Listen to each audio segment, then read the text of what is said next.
Central Station is a constantly busy space which is occupied by many different people of age, race, and gender. The hustle and bustle of the city is spread through the CBD's main train station and is the heart of Brisbane's transportation system. Although it is only 6 platforms big, it is located within walking distance to almost every necessity of the human body. A vast number of travellers choose to use this station as public transport offers a cheap and fast mode of movement. I have chosen to observe and perceive this space from my own perspective, as I believe it is a diverse, essential, and stable character of the Brisbane city. Forms 3 and 4 have been focused on within this observation because of the other platforms having similar layouts. Focusing on one will help the expansion and improvement of another platform. Its physical environment has proven to be very bland and understimulating for the users, which can begin to dampen their mood and emotions. Simply by making the space more enjoyable will allow for a better impact on the occupants in which use it, and it will create an intriguing interior, increasing the interest shown by the people of Brisbane and other locations. Through each observation it became evident that the chosen site was under constant use by people of all ages, ethnicities, and genders. The diversity and stability of the space is to be expected being its location and purpose. Through multiple observations it was seen that a large mixture of rushing, relaxed, focused, impatient, and disconnected people filled the platform. The loud space consisted of people waiting for their transportation to arrive while they became occupied by their surroundings or personal possessions. The occupants reacted to many different environmental cues, perceptions, and sounds that came naturally and performed actions based on their perception of these qualities. The built environment was extremely understimulating as it possessed no correlative properties and consisted of mainly monotonous colors and geometric shapes. Nothing has been incorporated to create an interest for the occupants as the space is intended for transportation purposes only. However, as time goes by, this is beginning to change. There is a constant loud hum from the mechanical devices surrounding the area, which mixes with the social sounds created by the human activity occurring. These sounds and visions can determine many things that will be shown in the following slides. Living in the city increases the risk of crowding, threats of territoriality, invasions of space, and reduced privacy. Then again, it is also said that one's perspective can depend on their past experiences and locations of living. For instance, a person who lives in the country would easily get frustrated with the intense crowding and high bustle of people. However, someone who had grown up in the city would expect this.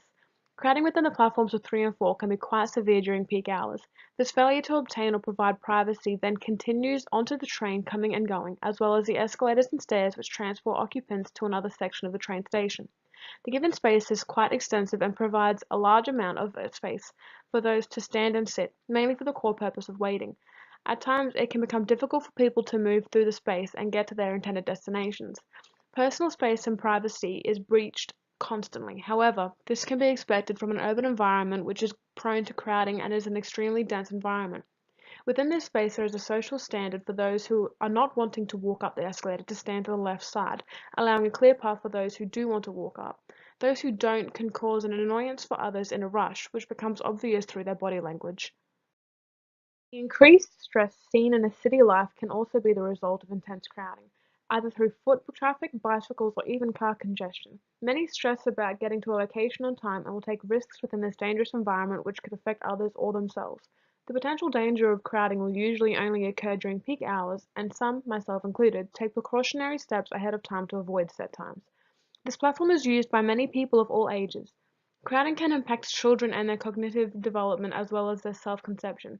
It interferes with their perception of people and their surrounding environment. Constantly being surrounded by tall and intimidating people can lead to a negative outlook on adults. It can also damage their physical health and development by the possibility of spreading sickness or even an accident occurring. It can also affect their school performance through similar occurrences to what is mentioned above.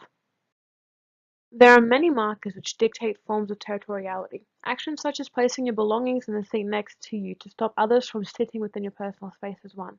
Defining a footpath from a bike path is another, only environmental instead of human activity. Some choose to question whether they are allowed to have their own territory in a space, and some make it prominent in that they believe they can. Through the use of personalization, defense, and occupation, many use a pattern based on the control of the space around them and using these behaviors and attitudes to habitat their surrounding environment. When someone disturbs another's territory, they are interrupting someone else's personal space. which creates an issue in a space that is constantly crowded. Some may turn to anger in an attempt to solve their issue without considering those around them. This creates a negative atmosphere within the space and a discomfort for those having to witness this dispute. Actions such as moving someone else's possessions without asking, sitting on their possessions, or ordering them to remove their possessions can result in a dispute between the two. As highlighted below, everyone uses their space differently. Some choose to put their belongings on the ground, allowing for others to sit next to them, whereas some put their belongings beside them, stopping others from being in their personal space. This is a form of space personalization, which can occur through the use of the occupant's personality. When the train arrives, people will walk to a spot in which they believe the door of the train may line up with, making a prediction of where they think the door may end up. Supposedly, they'll be the first to jump on and get a seat. They use the physical environment and past experiences to dictate where they might stand. Being familiar with the surrounding allows occupants to predict what may occur within that space. Remembering a physical environment can allow for comfort, familiarity, and relaxed actions. Central has a limited number of collative properties. Without intriguing factors to pull people through the space, there is little amount of dwelling occurring.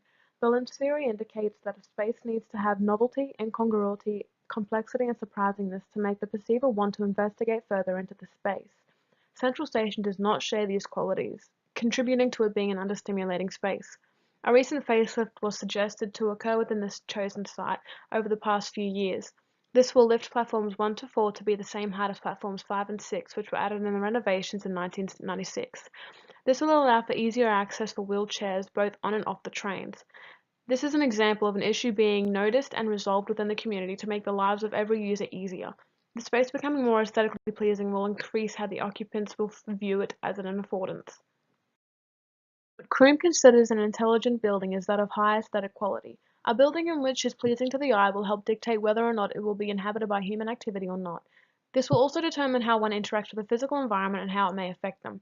The chosen site is a very basic structure in which is underground and mainly uses artificial lighting and ventilation. With beige-colored tiles and generic shapes, the space is very boring and does not have a high aesthetic quality. In fact, it's extremely understimulating compared to other train stations within the city. A building should provide a pleasant multi-sensory experience for its users, yet Central fails to do so. The space chosen consists of a long and narrow platform which is covered by monotonous tiles and geometric shapes. The occupant receives this through sight, and it stimulates many other experiences by means of the human body. One will interact with the physical environment and feel it through their senses. Robert Gifford explains spatial cognition as a process in which we store and recall information about our surroundings. Remembering and recalling certain information, whether it be a mapping system or the location of a different place, is an exceeding complicated phenomenon. Doing so helps us to understand directions and arrangements of places we have been before. It is imperative to improve our sense of direction. Humans being primarily visual bodies allows our sight senses to overthrow our other senses at times. However, when using spatial cognition, it allows us to use all the senses such as sight, sound, smell, taste, and touch to absorb our surroundings and create our own emotions and perspectives of the environment. However, many signs and maps have been provided within this space to assist those with Alzheimer's or other disabilities and mental illnesses. Adaptation and awareness can be seen throughout this space as many become aware of where the doors of the train will end up on the platform and adapt their location to where they predict it will be located. Becoming aware of one's environment and adapting to it is a large part of perception. People are constantly surrounded by more than their brain can process, and opening their perspective to more will allow for a better understanding of their surrounding environment. There are three influences which affect environmental perception, such as personal, cultural, and physical. These can be seen in many different ways throughout the chosen site. For instance, our personal opinions and perspectives will affect how we are affected by the space. Remembering and recalling information about our location is the personal influence we have on our environmental perception. The cultural influences become evident when signage is seen around the space using different languages, as well as different restaurants, modes of transport, and methods of doing different activities within the site. The physical influences on environmental perception are found when we allow our surrounding space to dictate which direction we go and what we do within the space. For instance, we can't walk through a brick wall, so we must walk around it. Many ambience is heard within the chosen site, such as screeching brakes, a dull drone of mechanical objects, horns, and the constant chatter of socialization. Many have learnt not to react to the sudden noises of the station as they have become a normality of each day. These sounds work together with the perceiver to create a system of recognition to their surrounding environment. The intercom system is used to inform tenants that a train is approaching, where it's going, and what platform it is arriving on, which can be useful for those who are visually impaired. There are two kinds of ambiences that occur in a space: noise and sound. Noise is known as an unwanted sound that affects the user psychologically in a negative manner, for example, the loud screech of the train brakes. A sound, however, is a more bearable ambience which can be useful or pleasant. On platforms 3 and 4, having a voice over the intercom system is considered useful, and the constant social sounds of the people surrounding us can be a pleasant interaction.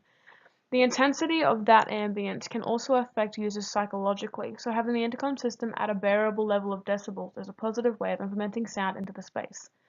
Loud noises must be avoided as they can be associated with health problems, nuisance, or an annoyance, which can reduce productivity and satisfaction and can interfere with communication. It is imperative that the site has an expected protocol and code of conduct to avoid disturbances with all users.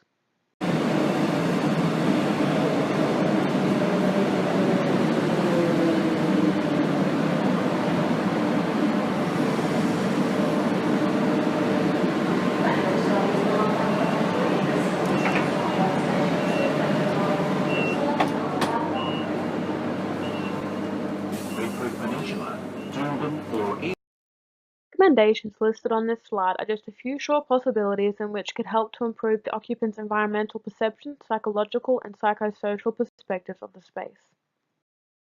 The Central Station of Brisbane is the heart of public transportation for the city. It is constantly in use and open 24 hours every day. It is a convenient, user-friendly, and effective space that completes its intent entirely. The people using the space have shown many different actions and reactions to the built environment, leading to a few recommendations in which could help the space dramatically. Overall, the space fulfills its requirements. However, this can be enhanced and that will allow for an increased flow, ease, and general attraction to the train station.